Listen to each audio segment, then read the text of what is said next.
Today we're gonna check out the Finnish language. I've been reacting to plenty videos from Finland, and I wanna say I started learning the language about 2 days ago. So I only know a couple of sentences. I got myself the Pimsleur course. If you don't know what Pimsleur is, it's basically an audio course, like an audiobook.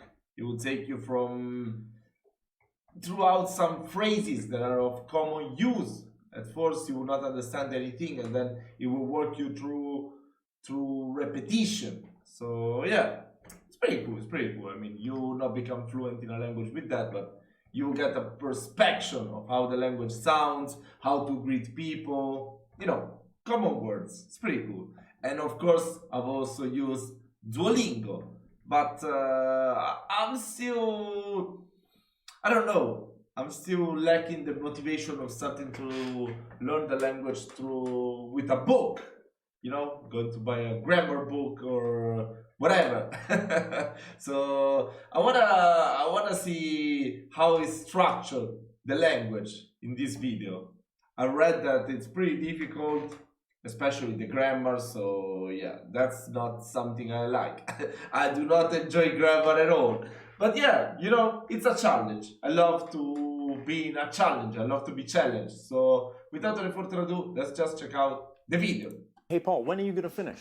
What do you mean? When are you going to finish talking about italki? Oh, I'm already finished. Okay, good, because you have a language video to make. Oh, that's right. What language is it today? Finnish. Yeah, I'm finished. That is, yes, Polish and Finnish. Come on, you can make so many jokes with those two languages. The Finnish language, okay. Hello everyone, welcome to the Langfocus channel, and my name is Paul. Today I'm going to talk about the Finnish language.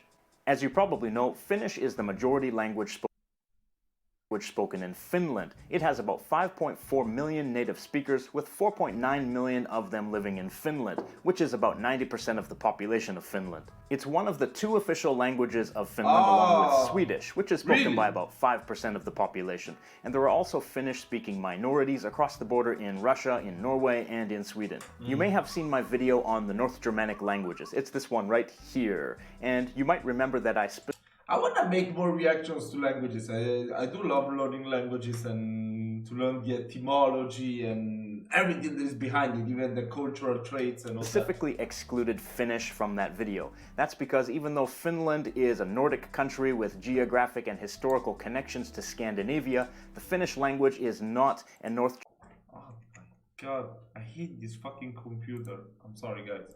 Germanic language. In fact, it's not even an Indo-European language. It is part of the Finnic language group, which is a branch of the Uralic language family. Other members of the Finnic group are Estonian, Karelian, Ludic, Veps, Ingrian, Vodic, and Livonian. But Finnish is the most widely... I'm gonna act like I know any of those languages. I mean, I know Estonian and I heard about Livonian. What's it, Livonian? Karelian, Ludic, Veps, Ingrian, Vodic, and Livonian. Livonian. I did react to a video actually a long time ago about songs from those places.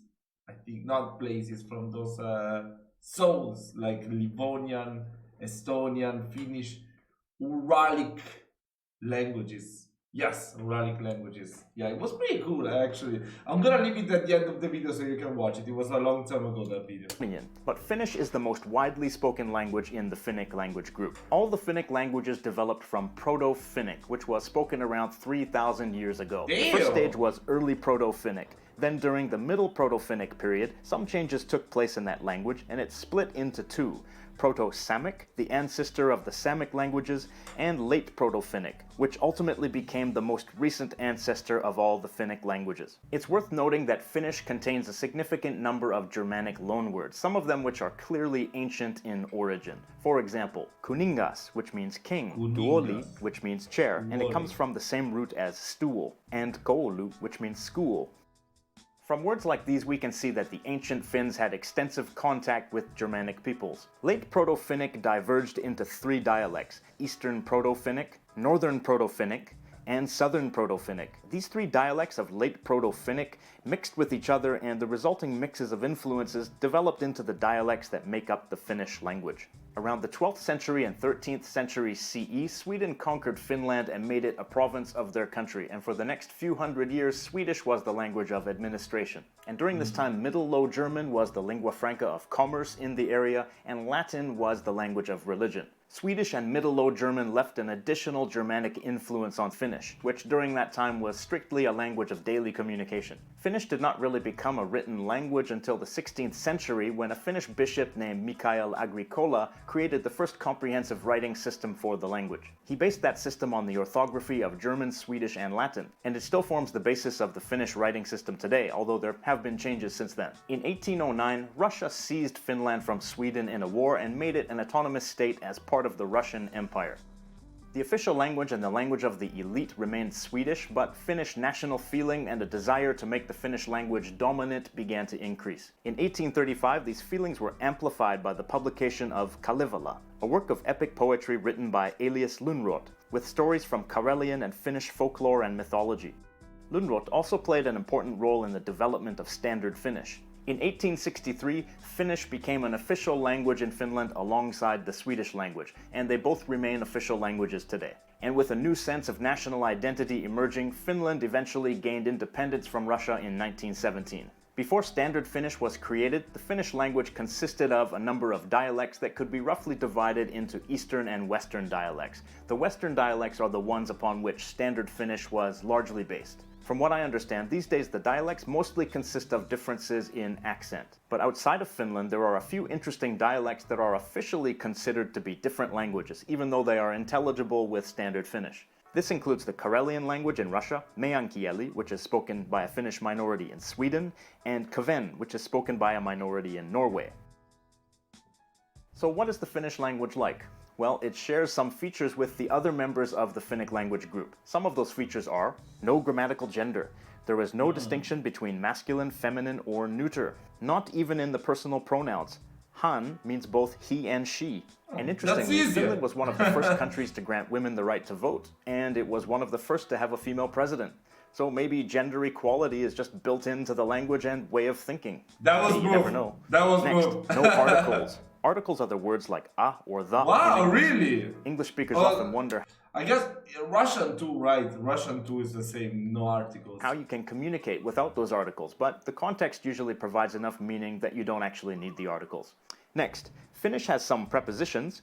In English, those are words showing location or relationship, like to or at or on. But Finnish has many more postpositions. These are similar to prepositions in function, but they come after the word that they add meaning to, rather than before.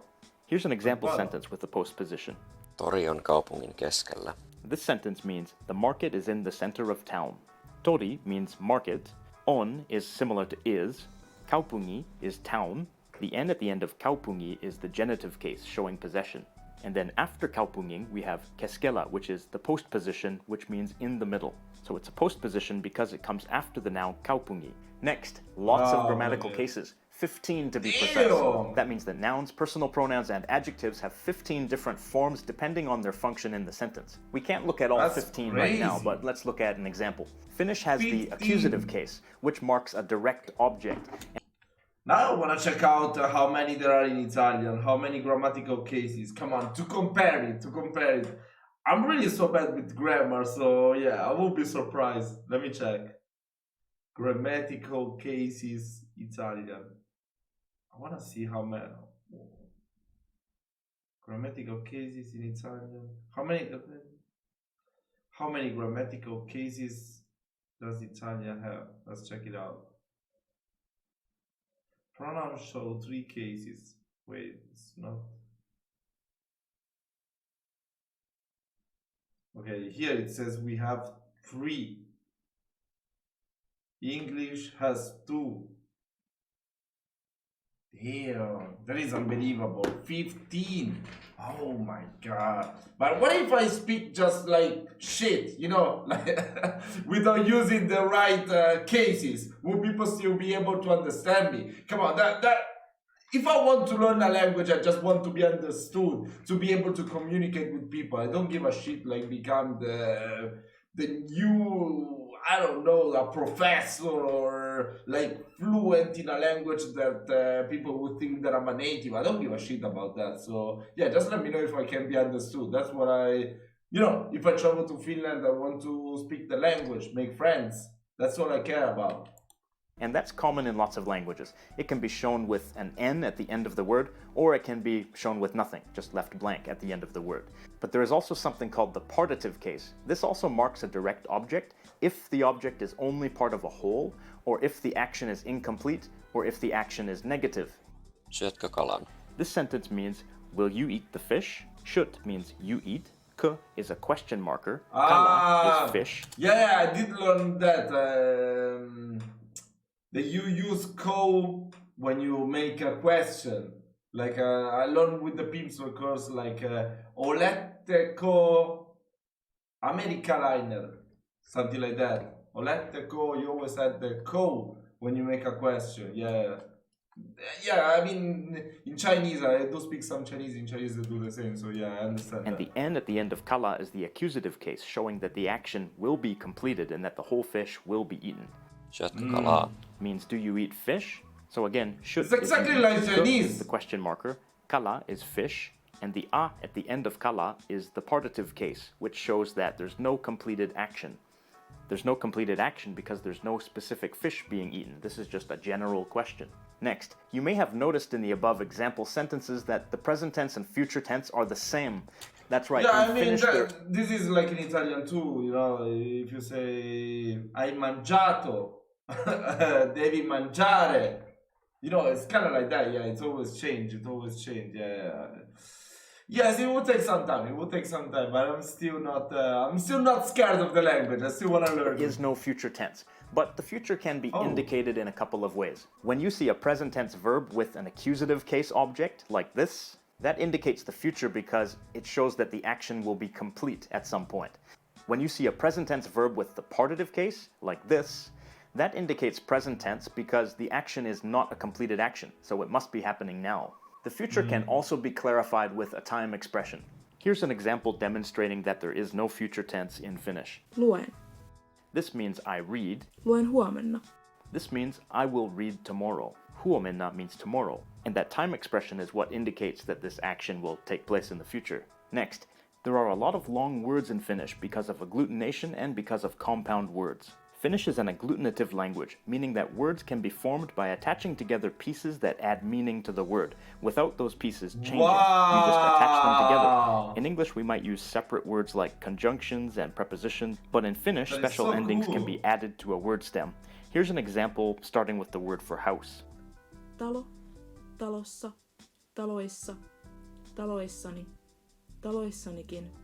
Oh my god, it is so difficult! What the hell? And a few additional features of Finnish. Oh my Number god. one, the main stress always goes on the first syllable of the word. Okay, that's pretty easy. Number two, there is no equivalent of the verb to have in Finnish. Number three, Finnish has negative verb conjugations. That means that instead of using a negation word like not, it has an entirely different form of the verb to show that it's negative. Finnish is clearly a very interesting language that might be quite different from the languages that you're used to speaking and learning. But is Finnish as hard to learn as people say it is? Well, I can't tell you from personal experience, but it seems to me that if you've never learned a language from the Finnic group or from the Uralic language family before, then you'll probably have to bend your mind a little bit to understand how that language works, and that'll probably take more focus and effort than learning a language that's more similar to your own.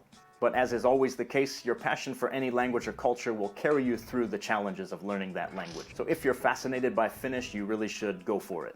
Okay, the question of the day for Finnish speakers. How noticeable are the Finnish dialects today? Can you tell where a Finnish speaker is from just by hearing them speak?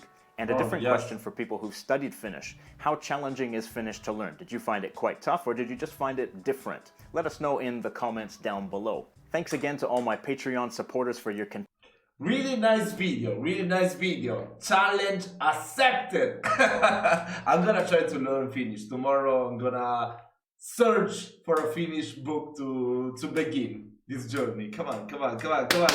I'm so excited. So guys, I hope you enjoyed the video. Maybe we should search for some material, to learn more about the culture of Finland with subtitles, so I can learn the language while learning new things about your country. Let me know if you're up to that. And that's it for today. I wish you a lovely day. The algorithm is gonna pick a video for you to watch next, and I'll see you next time.